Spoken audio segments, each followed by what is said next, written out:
Welcome everyone. I'm looking forward to your contribution to this discussion. Format's going to be relatively familiar to you. We'll have a bit of a debate here and then we'll throw it over to the room. I'd encourage you to prepare your questions. Across the course of this slideshow that's been playing there, I was reminded by one that said CEDA is a platform for independent policy dialogue. I remind myself of that because this topic is essentially enormously politicised. And whilst we're going to be talking about the mechanism and how it contributes to outcomes for customers and others, we will try to pull up short of any political dialogue as such. So I welcome questions, but please don't try and draw individuals or this panel into anything that might be seen as partisan, because that's not going to help us move forward. And in any case, we've got a lot of really good content to work with through the Finkel panel, a scientific review that has brought much credit to the people involved, including the people that are sitting in this room and of course many others. Before we get stuck in, I'd just like to do something that I do at these functions. In addition to acknowledging the previous occupants of this land in the sense that we're Wurundjeri people, I want to thank them, and I think I want to also try to learn from them. I want to thank them for living in this environment in harmony for millennia. And I think that in terms of this discussion here, I want us to try and think in exactly the same way. How do we take actions that allow us to live in the physical environment in harmony for millennia? And whilst we're looking relatively short periods ahead here in some senses, I'd like to think we're at a pivot point globally where we're starting to acknowledge as a species our role in trying to live in harmony with the environment. I'll end my lecture. Sorry about that, to those who are offended, if there are any. Look, just a couple of opening remarks for me. We are some way through a massive transformation in the energy system to become some sort of an ecosystem. The details of that are emerging before our eyes. The technology that we have at our disposal and which is coming towards us is simply astonishing in terms of the options that it presents to market participants and customers. But there are lots of things that need to fall into place to make that a truly effective package for, in terms of delivering outcomes for customers. So we're in this transition period. We're some way along the path. We don't really know if there's an end point as such. There's probably not. But one thing's quite clear, to me anyway. There's no definable pathway forward for the industry without some sort of a political pathway forward, or at least a governance pathway forward. And I think the CET is one of these topics which is just essentially stuck. And I'd like us to debate a few things here, one of which is, if we don't have a CET, what do we have as an alternative? Because I think we all recognise that no target and no mechanism is, as per the presentation Chloe kindly gave, it really doesn't leave us in a very good place at all. So we are in this space where we need a mechanism. One other frustration I'd just like to share. We are an industry awash with energy options.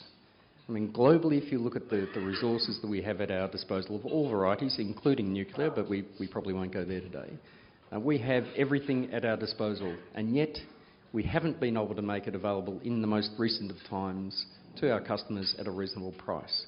And that's an indictment on the system that we sit within. And again, we need to focus, I think, as an industry and at all levels and work through how we can make that no longer the case. The scope of technology change is significant. Andy was talking about that at lunch. We're all talking about that over lunch, and I think it's one of those key opportunities that we have. Now, I'd like to just throw over Chloe. I'm going to skip you.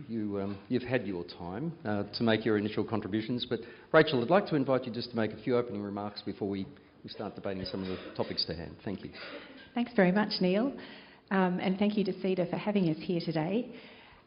It's a bit hard to know where to start, really, but I think I have to start with stating the obvious, which is that as a member of the renewable industry and representing them here as the chair of the CEC today, we need investment certainty and we need a clean energy target if that is the best way of delivering investment certainty. We also need it to be well designed and well thought out, and it feels to me like we're wasting time at the moment when we could be working on the actual practicalities of how we are going to implement this and what it's going to look like by debating whether we should have one at all.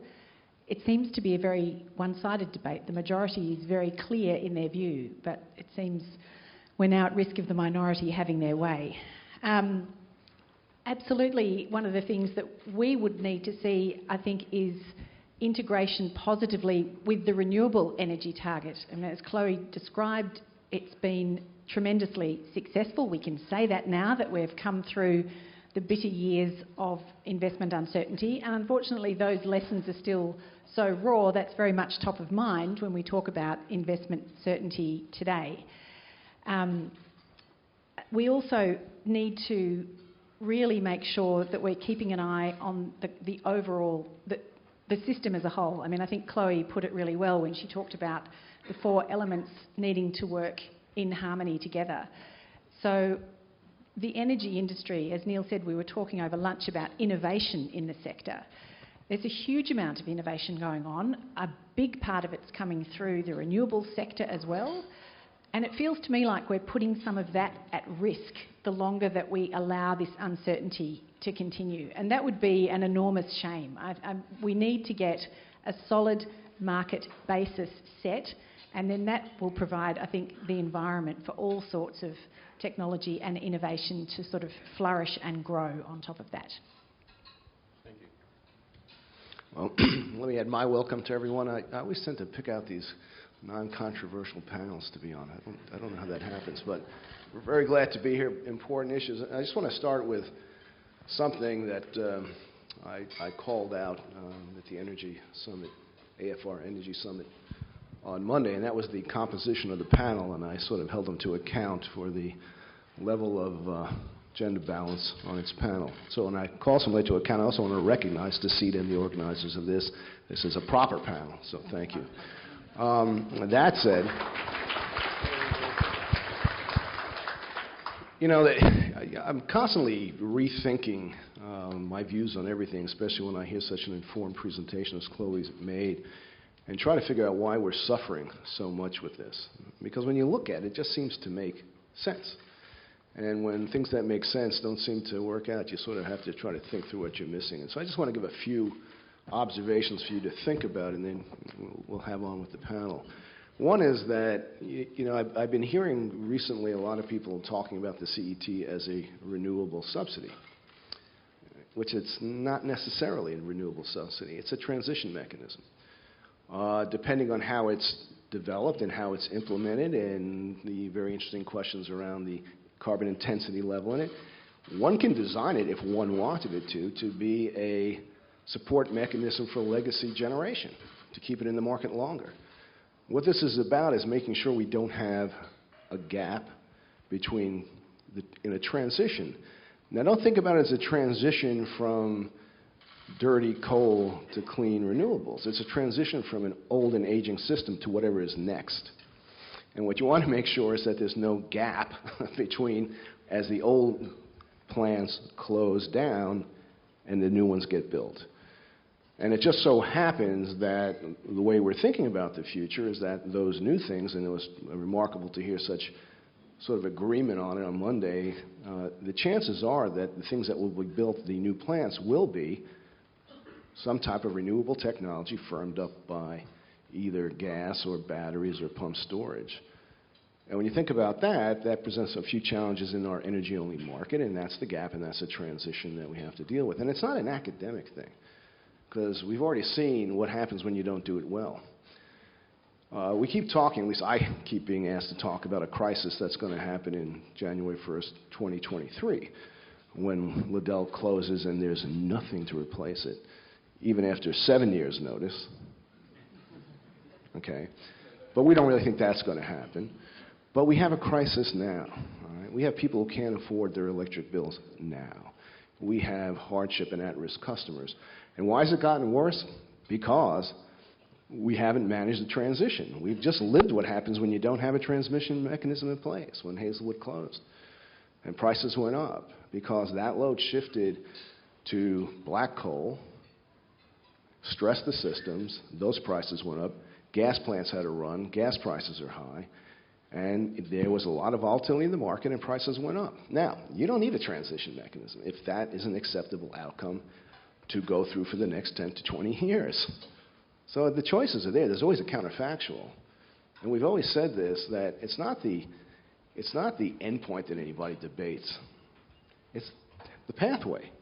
And there are many pathways. Some are more attractive than others. And I think it's the responsibility of everyone to try and figure out which is the best for Australia. You know what one looks like because you just went through it and you're still living through it. Well, more is going to happen. So I think it's about a transition mechanism. It's that smoothing. And without it, we'll have a future. It's what you're seeing now. So I think it's a worthwhile debate to have. I think it's an important issue. And I think language is important. This is about transition. It's not about subsidy for a particular technology. Because when we say that, we sort of line up left and right on those kind of issues. This is about customers. It's about consumers, the prices they're going to pay, the volatility that's going to be in the market. And we know the way to solve this is to make sure that we don't leave a gap as older and aging plant degrades, that new investments are made, and then ultimately even more investments are made to actually drive the prices down. So I think that's the way I think about it. So I just wanted to add that. Oh, great. Thanks, Andy. So on Monday, I had the pleasure of being at the AFR session and hearing the representation by the Federal Minister for Energy on this change. And it reminded me, just starkly reminded me of a budget leak. You remember the federal budget thing where all the bad news comes out about a week before that's released, and by the time you get to the budget and you hear that the CET mechanism's dead or whatever the particular announcement is, you go, oh, I knew that, I knew about that. And there's no longer a shock, and they spice it up with a bit of a good news story in the budget context. So if we for a moment believe that the words that were said are leading to a clear stepping back from that mechanism to achieve this transition, panel members, if we don't have something that's like a CET in some regard, what else do you see that we might have that might create the level of certainty that we need to avoid the lumpiness and the costs associated with effectively a less than managed transition, market managed transition? Well, I think in the first instance, what I think is very likely to happen is the states are going to jump in and try and fill the gap. And while that's a very worthy endeavour, and I came from a conference this morning that Lily D'Ambrosio addressed, and she talked about a huge range of initiatives that we've got running here in Victoria, but we still are a national energy market and we need a stitched up, unified approach. So I think the first thing that will happen is that there will be a proliferation of alternatives, but they're likely to be state-based. Yeah, that's a good question, because one path is you don't have anything, and that's okay. You have to deal with those consequences. But when I think about again the way we approached it, when we came out with our greenhouse gas policy in April of 2015, we did that to basically manage carbon risk around our plants. You've heard me say this before, that some people thought it was too soon, others thought it was too long, but we put those dates in there from a engineering and investment perspective to sort of very clearly signal to the market where we were going, let the market respond, deal with communities. And then we had the question, okay, now that we said we're shutting things down, what are we going to do? Are we going to wait for policy certainty? And the answer is we couldn't do that because we had to start planning now. And what people don't really recognize is that one of the first things we did was we developed the Powering Australian Renewables Fund. And the reason we did that is by the way we were to contract with these projects, we shortened the PPAs and we put the risk further out, assuming that policies would be set. And investors, like-minded investors, came together and we put together a $3 billion fund. And right now, it's building the Silverton wind project in New South Wales, which is a 260 megawatt project. It's building the Cooper's Gap wind project, which is about 460 megawatts. And so sometimes it will take a series of innovative attempts to add certainty where certainty isn't there. So I think that if you don't have policy certainty, that investors will start to try to figure ways how to manage the risk around their investments. Now, the difference in that is, I think you get all that at higher cost, because as Chloe pointed out in her comments, that there's a higher risk premium because you don't have it. So that has to be paid by someone. So what it will do is you'll continue to see investments and clever approaches, but at the end of the day, you may have a higher price level to consumers. So that's one pathway as well. If you're asking the question as to what policy and who will come in with something other than a CET, I don't really have a thought on that. All I can tell you is that the market can't wait patiently by, because really bad things will happen, because plant is aging, plant will close down, it will become less reliable, and no pressure will be taken off of wholesale prices without new build. And we can continue to think this is an issue or a challenge that's 10 or 20 years out, but it's not. It's a problem today. Now, there are a number of things we can do today to help relieve the pressure on prices, but fundamentally, until we have more energy in the market from new investment, those price levels don't come down.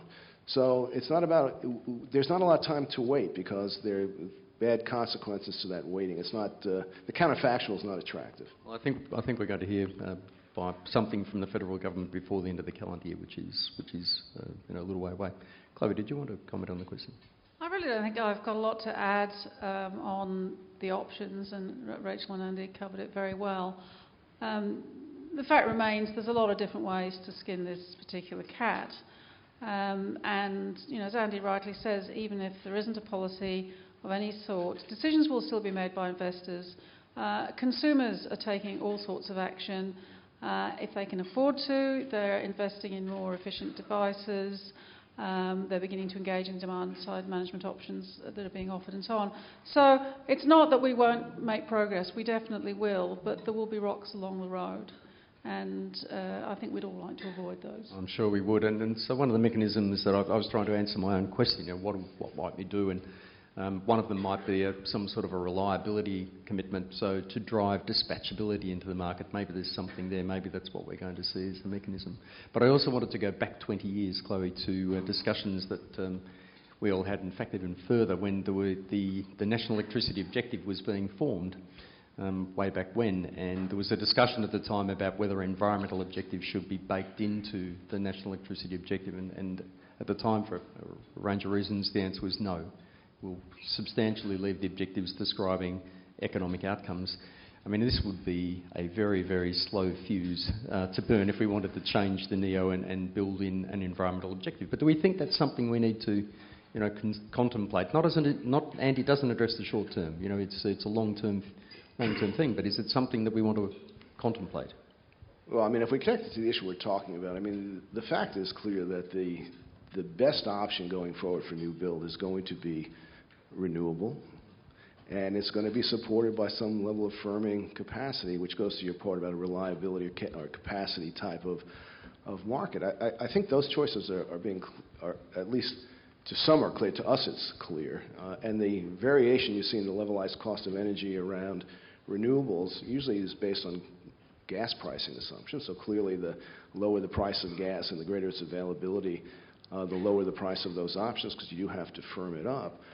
But, if it's about a CO2 issue, I think technology has now overtaken the need to have specific objectives in order to have environmentally sound generation, because I think the choices and the technology has advanced to the point, and the trajectory is quite clear, that it probably will be the lowest cost options for that next new build.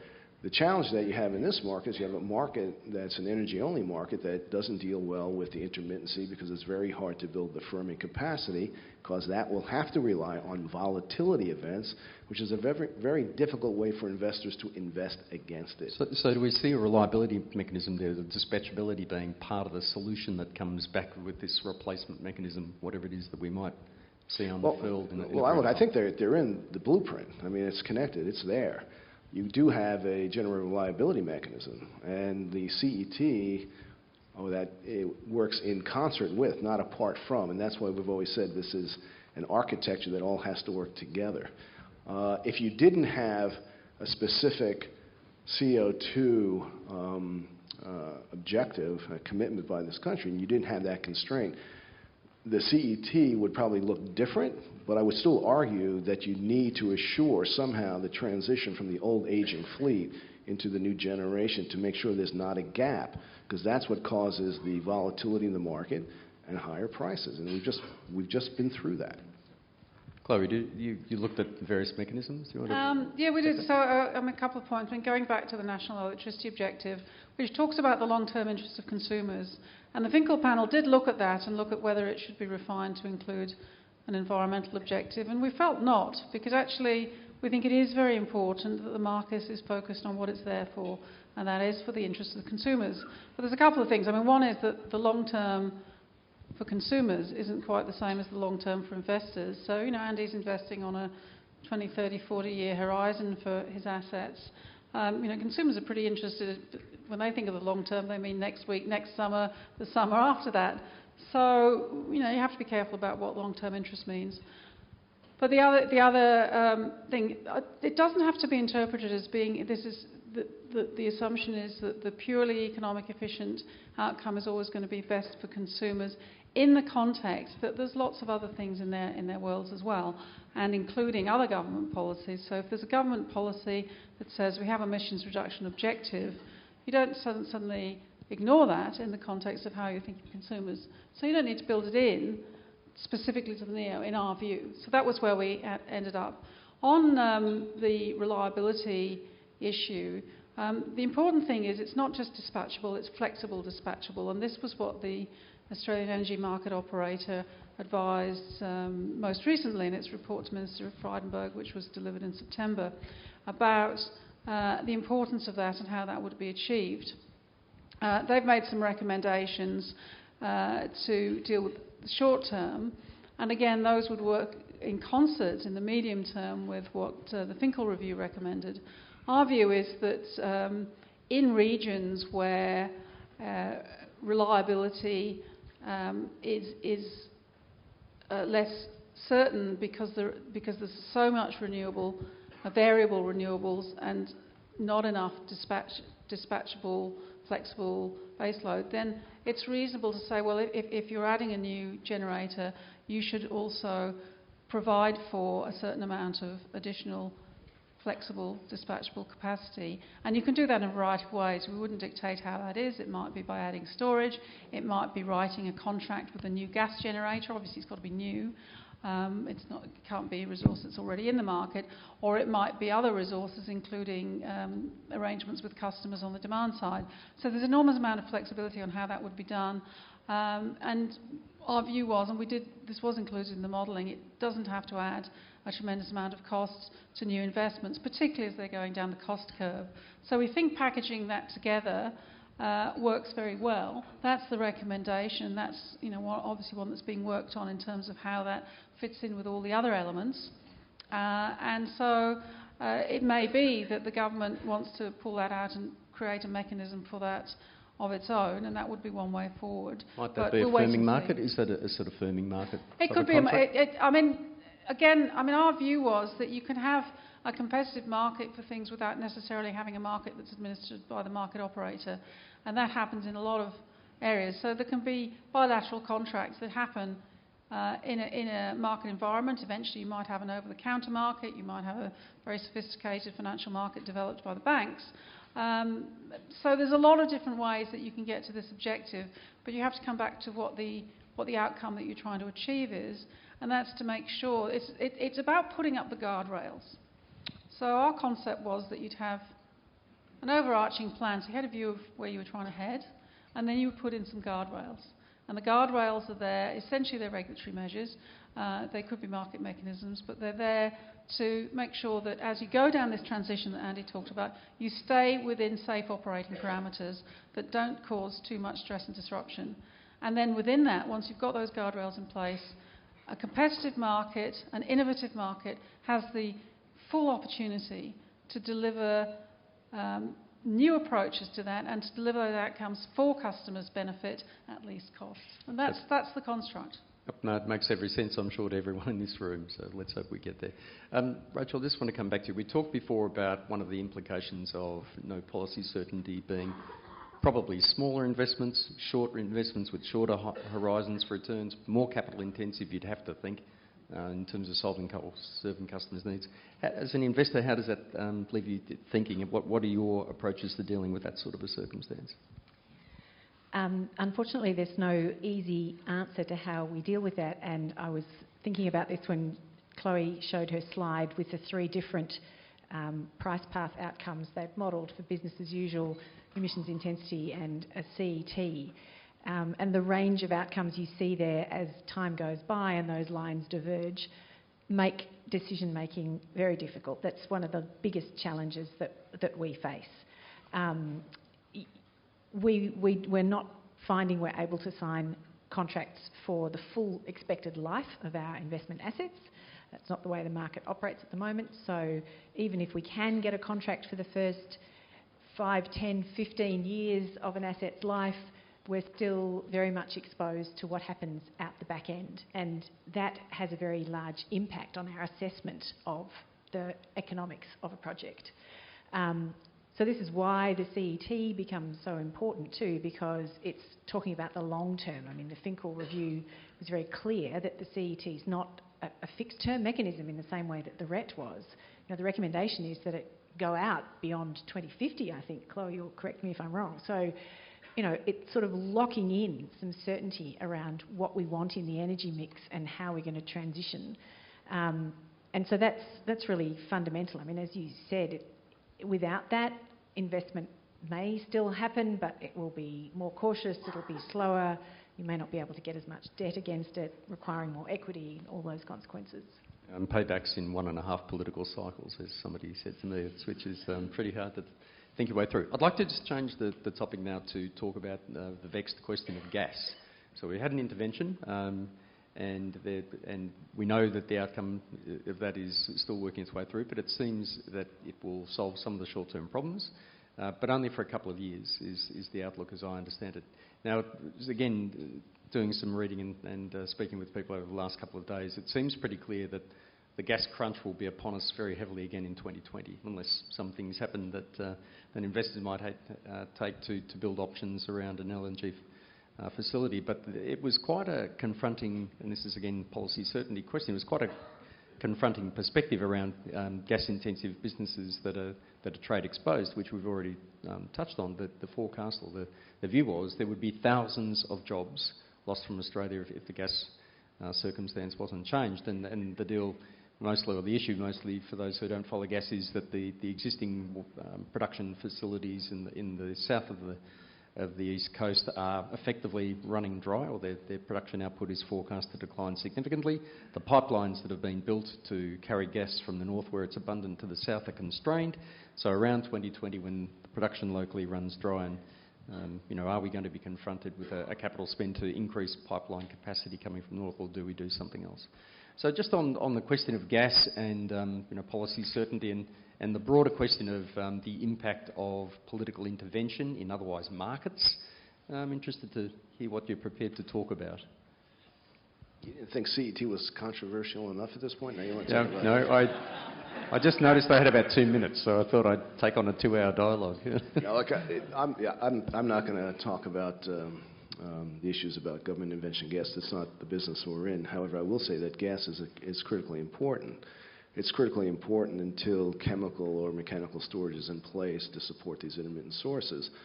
The fact of the matter is the more molecules, the better. The reason that we're doing the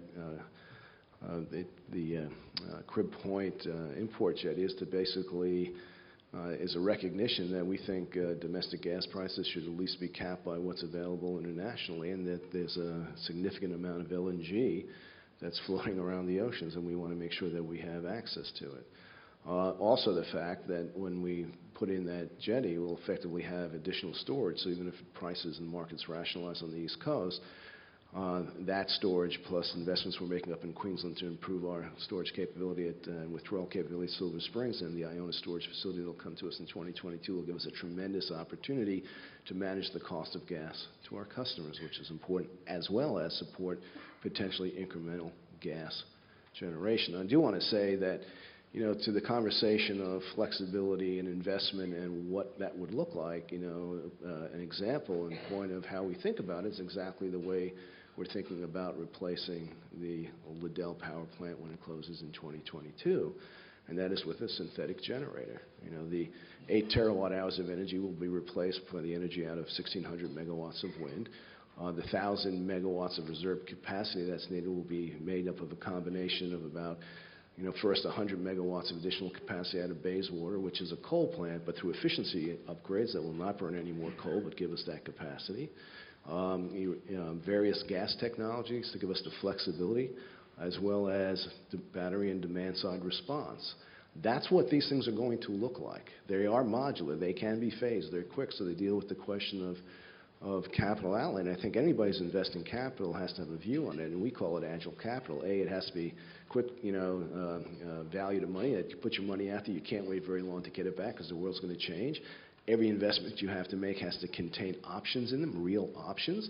And the last is we never want to spend more than we have to get the desired result. It's the Occam's principle. So I think the world is changing, and investors think about it differently. So, gas, yes, gas is very important. And one thing that we sort of forget about in the debate around gas is that gas is expensive to get out of the ground here with current technology. It was the thing that created the shale revolution in the U.S. and around the world was the change in technology. So we can never foreclose the view that there might be a better way to get gas out of the ground that will bring its prices down. So I think gas is a part of it, and anything that can be done to increase the molecules and have a rational market in the East Coast, I think has been quite helpful. Rachel or Chloe, any comments on the question of gas? I don't know very much about gas, Neil, but... It's useful stuff. Yeah. Certainly, with talk of the generator reliability obligations coming through, we're going to have to get up the learning curve pretty fast in the renewable sector because suddenly we're going to have this new relationship with gas generation that we haven't had to have before. So maybe you can come back and ask me in 3 months' time. Just a couple of comments from the perspective of the Finkel review. And we did talk about gas because the interaction between gas and electricity is very evident, and we are in a situation where one of the reasons that wholesale prices have gone up is because inexpensive gas is setting the wholesale spot price of electricity more frequently. Now, it's another question about how that flows into longer-term contract prices, of course. So what we saw was there was actually a lot of work already underway, the Birdkin Review and a whole heap of other stuff under the aegis of the Energy Council, looking at gas, and we didn't feel we needed to reinvent that. And one thing that was also clear was the amount of gas that you need to provide those firming services or whatever in the electricity market is actually quite small in the scheme of things for the whole gas demand in Australia. So there are bigger issues at play in terms of the impact that it has on industry, and so we didn't reach out beyond our terms of reference of that, but clearly some reforms are needed to get more transparency into the gas market, and that's being done. And as with any other network industry, more interconnection and more storage can help moderate prices and can help moderate demand pressures. So investment in infrastructure as well as investment in new development is always beneficial to the performance of that market. Now, just one last question before we throw over to you, the audience, for your opportunity to ask questions of the panel. And with a declaration of personal interest here, I've got a real interest in keeping our energy markets technology agnostic and vibrant. And it's with some worry that when we talk about the gas interventions, there are other possible interventions in the market space the words are used, re-regulate the energy retail market and do other things which might undo, if you like, or at least limit the impacts of competitive markets. And I think it's competitive markets which will drive our transformation and drive the decentralisation of a decarbonised market with a highly digital underpinning. Now, so with that declaration of interest, I'm interested to hear just broadly from the panel about government intervention in the retail market space and other market spaces, views and thoughts on how we can take action to make sure that that doesn't come to pass. Well, I might start. Our history at Pacific Hydro specifically has been typical of a lot of renewable energy developers, and when we found a dearth of PPAs in the market to support our own project investment, we developed a number of strategies, but one of them was to build a small retail arm so that we could effectively write our own PPAs. So we have a small retail business, we're growing it as quickly as we can, and in the environment we've come from, where we found it difficult to get PPAs from other retailers, we're very disturbed at the fact that there could be re-regulation of retail, particularly in Victoria, which has really led the way among the markets for opening up competition. So if new levels of regulation are going to result in a consolidation of the retail market again, that will reduce competition, and I think that will be bad for renewables generally. The only thing I'd say, look, again, it's not this sort of binary thing, is one good or one bad. I think that if competitive markets well designed and well functioning probably are your preference when it comes to a sector that's looking for new technology and innovation. That's clear.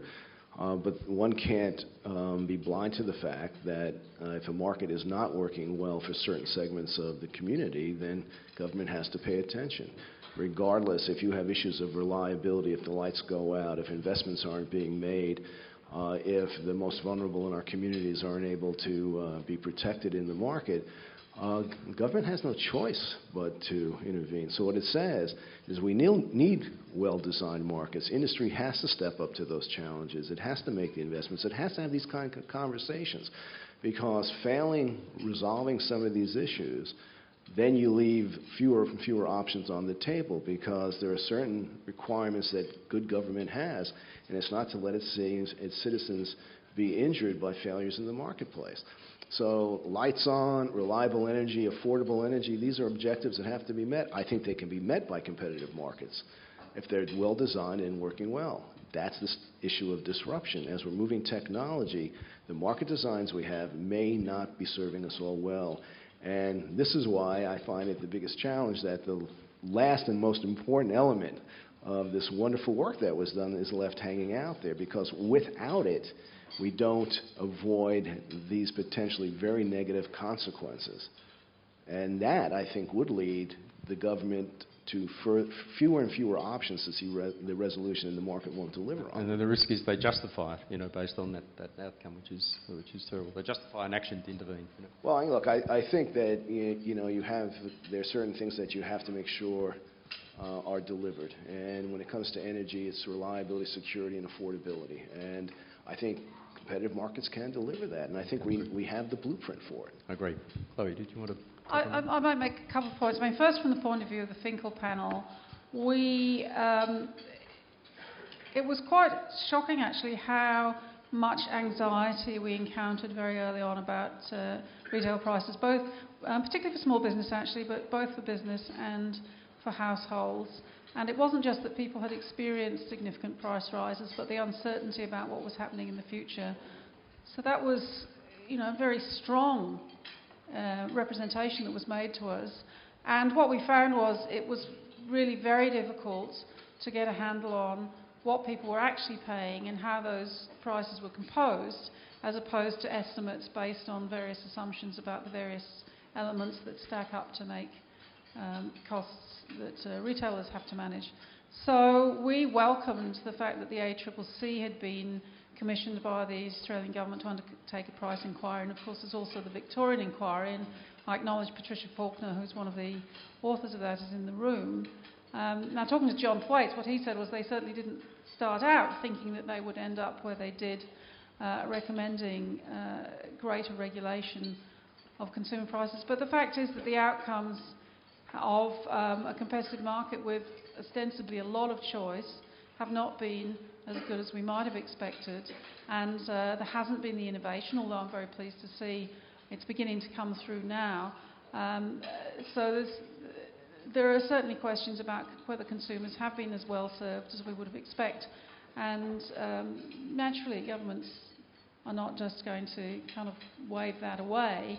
The whole purpose of an energy market is to deliver energy services to consumers, and it starts and finishes with consumer benefit.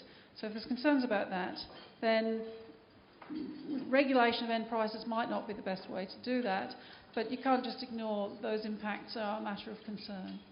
Fair comment. All right, so it's your opportunity now. I think there are 3 microphones in the room or thereabouts.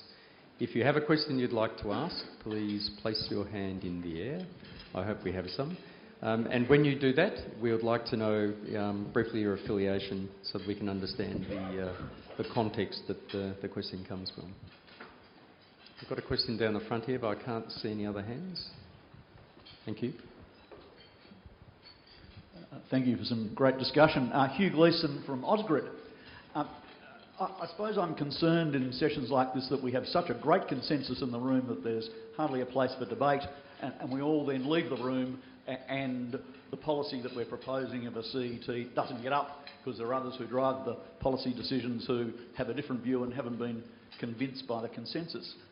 So let me have a go at trying to throw up some things for you guys to try and knock down to deal with the debate. And I suppose as I sort of hear the arguments from the alternative arguments, I see first of all that there's a pick-up on talk about that new generation will be renewables, that renewables is now the lowest cost generation, and therefore why do we need to create some mechanism to deliver something that's going to happen via the market anyway. Point 2 would be that something like a CET is an intervention, and any intervention by definition, 1, will add cost, and 2, can deliver unintended consequences, which further adds cost. And I suppose then 3, if I look at the option that's being put in the graphs of a business as usual, well, is that a valid option?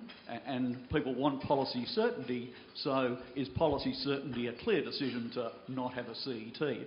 So that's my interpretation of the alternative argument that's out there, and I suppose I'd be interested to hear the panel's views on how that stacks up against what most people in the room think is a great idea to have a CET. Well said, Hugh. Who wants to start?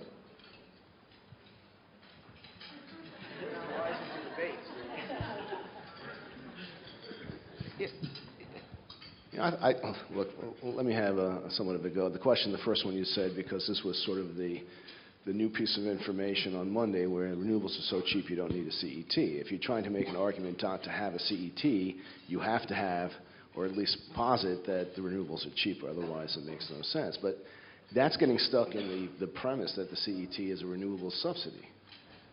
If you think about the transition we have to go, how do you avoid the 2 things? One is what you saw with Hazelwood, and B, look at the prices. Why are there no investments in the market? Those are the big questions, because if you had the new investments coming in at the right time, we wouldn't be having this conversation. So the problem that one has to ask is, prices are high because there is not enough supply. It's a supply-demand balance, right?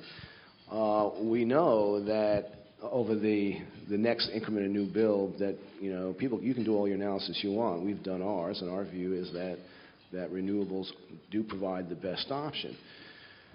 We can do it in the replacement of Liddell because we're building against our own book, and that's not growth. That is, we have to meet our own needs, right? I've said on Monday that, one of our big customers, in fact, the biggest customer is a smelter. That's to our portfolio. So we know we need the capacity, okay? And so we can make ours work without subsidies because it's part of our portfolio. We're serving a customer. But the question is, when you pass that, what are the signals that people are going to build at?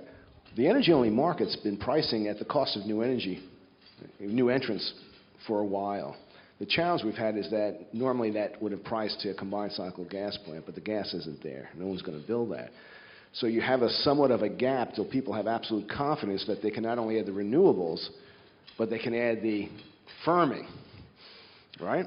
And that's why the market design has been problematic as well. So there are a few pieces that have to be fixed here. As I said, it's not essential that you have it. It depends on what pathway you want. One is smooth, the other is bumpy and noisy. One will have significantly more volatility and higher prices. So it's not a either or. There are many pathways here, but the question of just because renewables are deemed to be cheaper doesn't mean you don't need a transition mechanism. And until we really get to the ultimate design of that mechanism, You know, it's too early to say it's alive or dead, and it's the premise of the argument, I think, is a little faulty. I really do. I don't remember the other two points that you had in your question. Just on the clean energy target and renewables being so famously cheap, my view is that without a target, you don't know what you're aiming for. And I agree with everything Andy just said about needing to make a smooth and orderly transition. It's a market-based mechanism, just as the renewable energy target is. And so if, in fact, renewables would have got there on their own, you'll find the price of the certificates in the CET scheme being very, very low. So really great, it's there, we've got something to measure against, and we've got an accredited regulator who'll be making sure that all the megawatt hours that claim to be from clean energy really are, which I think is a worthwhile thing. But it won't be adding significant cost if it doesn't have to. But it's there in case that isn't the outcome. So yes, we might get there, but without this investment certainty, I don't think we're going to get there as quickly. But and then the prices we hear about renewables being the cheapest new build offer in the market, that's real, but they're not currently, if you like, having to also build in the generator reliability obligations, which is a significant cost point. So we're changing the game. It's not apples for apples when we make that comparison. But I do think the adding cost thing is exactly what was said here, is that eventually when you do it, the certificate values are it's a market-based instrument. They don't really cost much. But then you had that last question, which I remember now. Isn't no certainty? If we don't have it, isn't that certainty? It is if you believe that the issue that we're trying to sort will go away, and it's just a yes or no answer. The fact is, if there was a no answer, it doesn't add certainty. It actually just keeps the question open longer, and investors will wait. Because the fact of the matter is, and I'm not a climate scientist, but I was reading something, and a very informed person said that, we're overloading the atmosphere with heat-trapping gases. The rest is details. Okay, the rest is details. And I'm not doing predictions, but the fact is that we're seeing the entire world continue to realize and believe and act as if it believes and act as if it's true that CO2 is an issue. So if you're an investor and you see something that doesn't seem to line up with that sort of the thought process, you're going to wait because you can't afford to deploy capital in the wrong place, right? So no is not certainty. No is just kicking the can down the road, and that's why it won't be viewed as certainty. Right? That was your last point, right? That's sort of where we've been. We've got a question at the back there, I believe, somewhere. Hello there, Barry Hooper from Uno Technology. I think two of the important, or the key issues around this CET are that in the process it's about linking our activities to CO2 reduction, and secondly, those that are technology neutral. And I think Alan and Chloe and the rest of the panel did a wonderful job in doing that and getting 49 out of 50 over the line. But of course, the CET being this last one, with well-structured approaches to drive CO2 reduction, I think it can actually be fantastic. And I think Andy alluded to it, that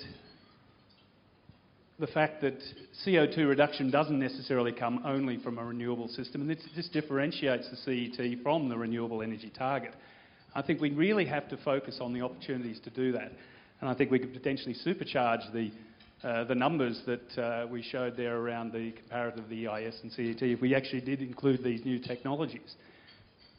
Andy mentioned about new technologies, and I think there are new technologies about reducing CO2 from other existing systems, so I think we shouldn't ignore those.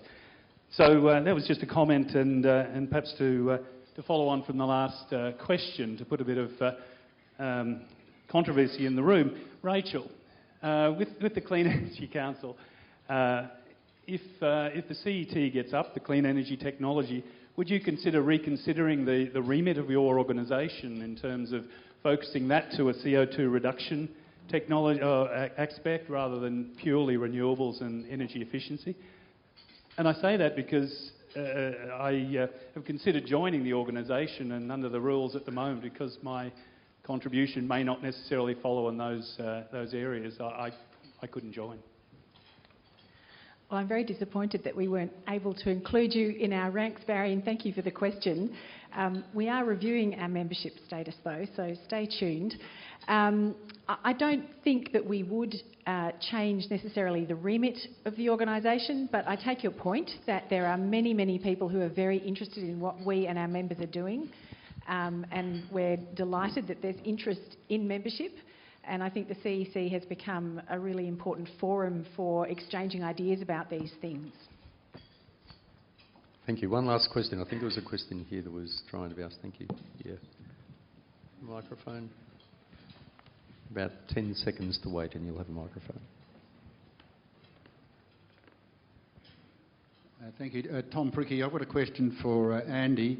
Andy, I think it seems like you've got a pretty neat solution to replace Liddell with a mixture of, as I understand it, renewables, battery, water upgrade, but also I think 750 megawatts or thereabouts of gas-fired power generation. I wonder, could you share with us where you're going to get the gas from, or is this where your import terminals fit in, bringing more gas into the market to help, amongst other things, in supplying your Liddell replacement project? Yeah. Well, it's a good question because that is one of the fundamental things we have to sort through. But, you know, a point that I think Chloe made it earlier, that the firming energy is a relatively small part. So the capacity is a large number, but the amount of energy is anywhere between only, 5, 10, 15% of what you need. So even though gas might be expensive, the gas is there. The price is high.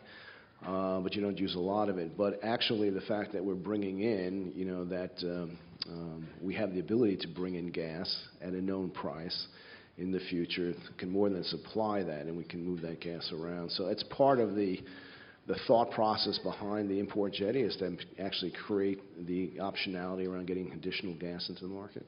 But I think the thing that people have to realize is that the firming capacity, depending on the performance of the renewables, is relatively a small part of the energy, although a large part of the capacity, which is one of the challenges that people have in building firming capacity, is that you have to put a lot of capital out, and the energy component's very small, and in an energy-only market, you only get paid for the energy and have to depend on volatility events that nobody wants. But for our plan, we're talking about relatively high-efficiency gas technologies and not just one kind. For those who may know, the project we have out in South Australia, Barker Inlet, which is very highly efficient reciprocating engines, very small multiple units. So it becomes very flexible, which is an attribute of the market that we need. But yeah, the gas, the import jetty that we're planning at Cribs Point will be part of that solution. Thank you very much. Alistair Parker, I'd like to welcome you to the stage. Thank you to make a few closing remarks.